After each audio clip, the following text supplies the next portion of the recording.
Electric charges and fields chapter first class 12 physics का example number 1.4 हम इस class में डिस्कस करने जा रहे हैं।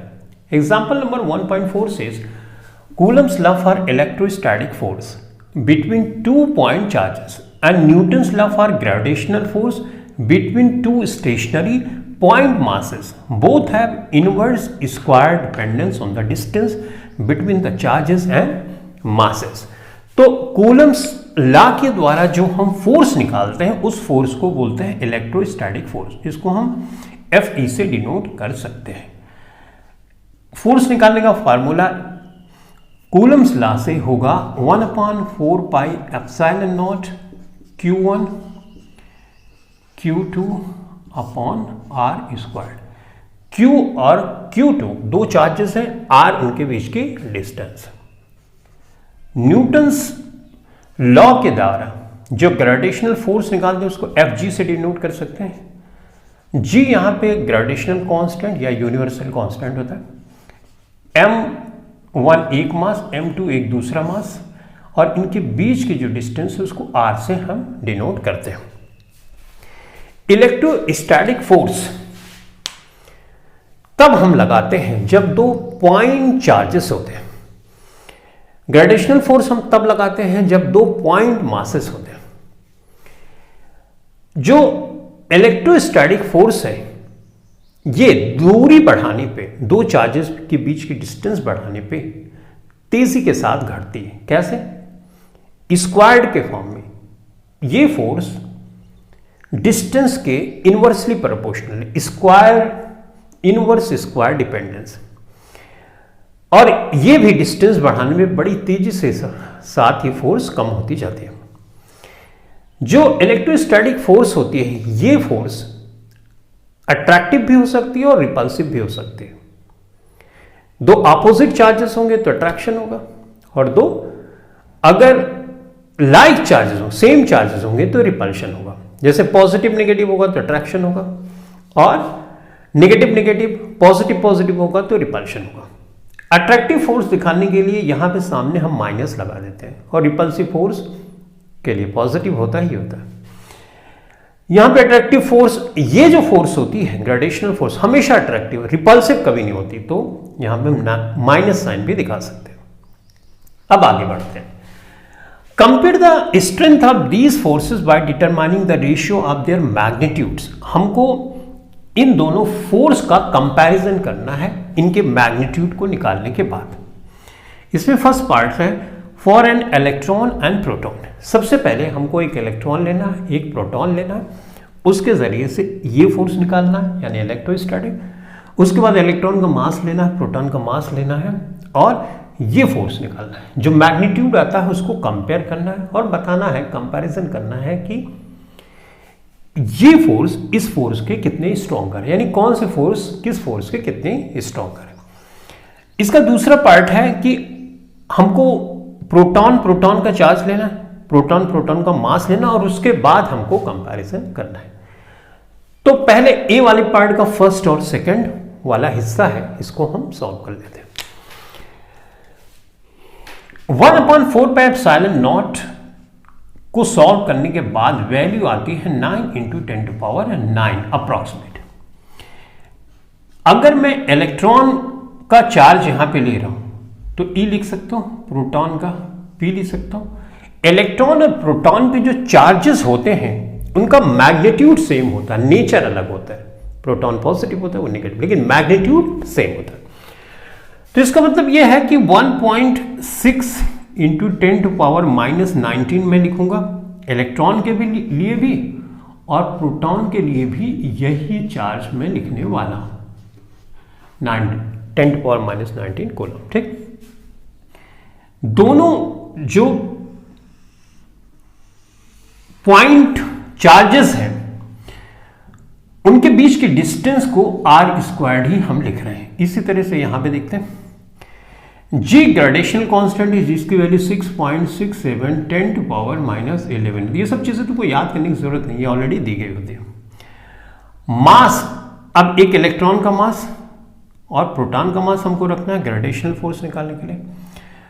तो इलेक्ट्रॉन का मास होता है 9.1 इंटू 10⁻⁻31 किलोग्राम। प्रोटॉन का मास जो होता है वो होता है 1.67 इंटू 10⁻⁻27 किलोग्राम। आर स्क्वायर्ड है, इसको हम ऐसे ही रखते हैं। अब इसका हम रेशियो निकालते हैं, इनके मैग्नीट्यूड का रेशियो निकालते हैं। तो Fe डिवाइडेड बाई Fg। जब हम रेशियो निकालेंगे तो आर स्क्वायर्ड से आर स्क्वायर्ड कैंसिल हो जाएगा, हमारे पास बचेगा 9 इंटू 10⁻9 1.6 10⁻⁻19 1.6 इंटू 10⁻⁻19। ठीक, ये ऊपर की चीज़ें मैंने उतार ली।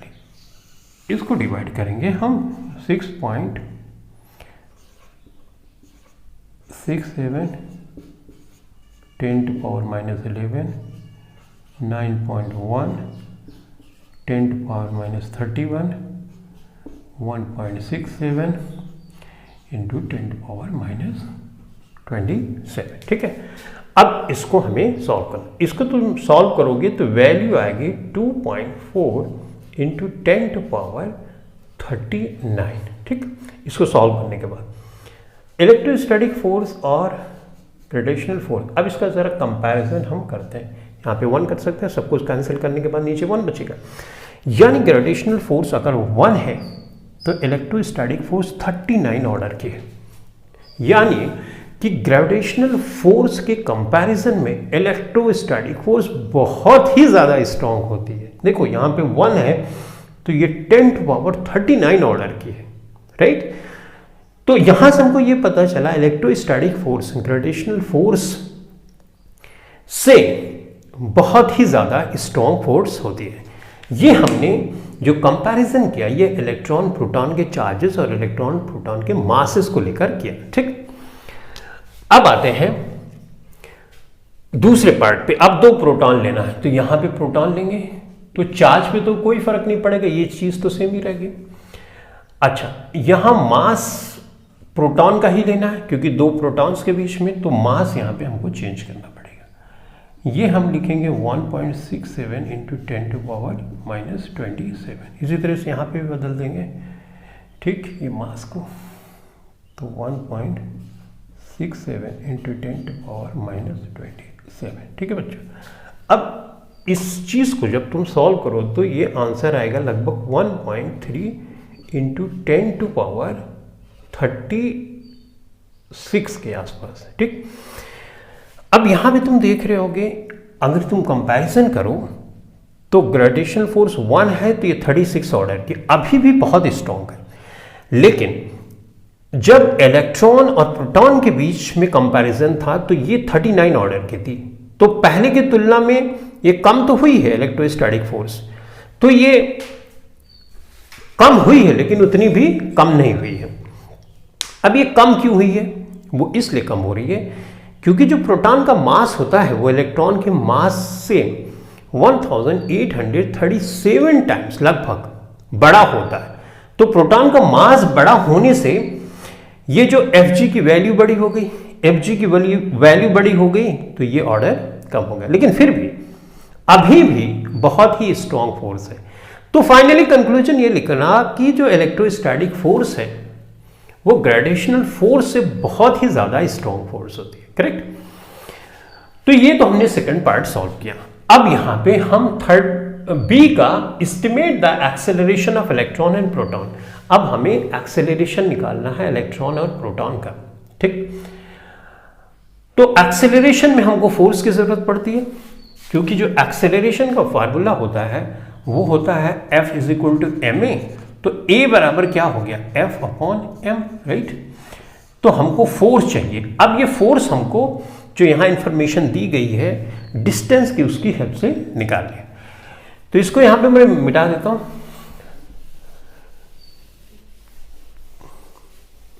ठीक, तो एक इलेक्ट्रॉन है एक प्रोटॉन है, सारी चीजें वही है। डिस्टेंस यहां पे हमको दी गई है 10⁻⁻10 इस तरह से स्क्वायर्ड हम कर देंगे। करेक्ट ना?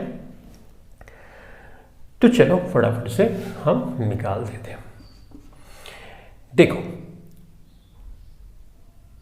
इन सबको सॉल्व करने 9 इंटू 10 टू पावर 9 हमने कर दिया, 1.6 कर दिया, 10 टू पावर माइनस 19 कर दिया, 1.6 कर दिया इंटू 10 टू पावर माइनस 19 कर दिया ना बच्चा।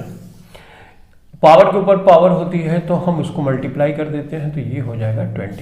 ठीक ठीक, यहाँ पे 9 है, ये 1.6 है, ये 1.6 है, ये 9 है, ये 19 है, तो 10 टू पावर माइनस 10 हो जाएगा। करेक्ट। यहाँ पे 20 है, यहाँ पे 19 है, राइट। तो यहाँ नीचे बचेगा 10 टू पावर माइनस 1, राइट। ये ऊपर जाएगा तो पॉजिटिव, यानी कि ये 10 टू पावर 9 हो जाएगा ऊपर यहाँ पे, राइट। ये हो जाएगा 9, राइट। यहीं पे रख देते हैं, इतना न्यूटन हो गया। तो फोर्स तो हमको पता चल गया। अब इलेक्ट्रॉन यहाँ पे है, यहाँ प्रोटॉन है, तो ये फोर्स इस पे जितना लगाएगा उतना ही फोर्स ये इस पे लगाएगा, यानी इक्वल और अपोजिट जो मैग्नीट्यूड होगा फोर्स का वो सेम होगा, राइट ना। न्यूटन के तीसरे नियम के अनुसार इक्वल और अपोजिट फोर्सेस लगेंगे। फिलहाल फोर्स तो हमको पता चल गई। अब मुझे एक्सेलरेशन निकालना है। तो एक्सेलरेशन निकालने के लिए अगर मैं इलेक्ट्रॉन का एक्सेलरेशन निकालूंगा तो इलेक्ट्रॉन का मास भी रखना पड़ेगा। तो फोर्स तो यही है, यहाँ पे लिख लेते हैं 9 into 1.6 into 10 to power minus 9, ये हो गई इतनी फोर्स। और इलेक्ट्रॉन का जो मास होता है वो होता है 9.1 into 10 to power minus 31 kilogram ना बच्चों। अब इसको तुम जब निकालोगे तो आएगा 2.5 इंटू 10 टू पावर 22 मीटर पर सेकेंड स्क्वायर। तो यहाँ पे एक्सेलरेशन ज़रा देखो 22 ऑर्डर की, यानी एक्सेलरेशन इलेक्ट्रॉन का बहुत ही ज़्यादा। पृथ्वी अगर किसी चीज़ को खींचती है तो g की वैल्यू, एक्सेलरेशन की वैल्यू क्या होती है 9.8 मीटर, यानी 10 मीटर पर सेकेंड स्क्वायर। और यहाँ पे एक्सेलरेशन कितना, 10 टू पावर 22, बहुत ज़्यादा ऑर्डर का। इसलिए कई बार जब इलेक्ट्रॉन, प्रोटॉन या बहुत हल्के पार्टिकल की हम बात करते हैं जिसकी स्पीड भी बहुत ज़्यादा है, तो हम इग्नोर कर देते हैं इस ग्रेविटेशनल फोर्स को, राइट। तो फाइनली हमने इलेक्ट्रॉन का एक्सेलरेशन यहाँ पर निकाल लिया। अब हम एक्सेलरेशन निकालते हैं प्रोटॉन का। तो प्रोटॉन का एक्सेलरेशन बच्चों निकालने के लिए ये जो होगा फोर्स होगी वो तो सेम ही होगी, तो फोर्स यही रखते हैं 9 into 1.6 into 10 to power minus 9, right ना। ठीक है, ऑलराइट। अब इलेक्ट्रॉन का जो मास होता है वो होता है 1.67 into 10 to power minus 27, right. तो ये होता है इलेक्ट्रॉन का मास। तो इसको तुम सॉल्व करोगे तो 1.4 इंटू 10 टू पावर 19 मीटर पर सेकेंड स्क्वायर का एक्सेलरेशन आता है। ये एक्सेलरेशन भी 19 ऑर्डर का है, यानी बहुत ज़्यादा स्पीड है, करेक्ट, कंपेयर टू हमारे पृथ्वी का जो एक्सेलरेशन होता है। यानी कोई वस्तु को पृथ्वी जिस एक्सेलरेशन से खींचती है वो क्या है 9.8 मीटर, यानी 10 मीटर पर सेकेंड, और यहाँ पे बहुत ही ज़्यादा है। तो इस तरह से हमने एक्सेलरेशन भी निकाला इलेक्ट्रॉन का और प्रोटॉन का। ठीक है, तो इस क्वेश्चन के लिए इतना ही। अब हम सॉल्व करेंगे नेक्स्ट क्वेश्चन।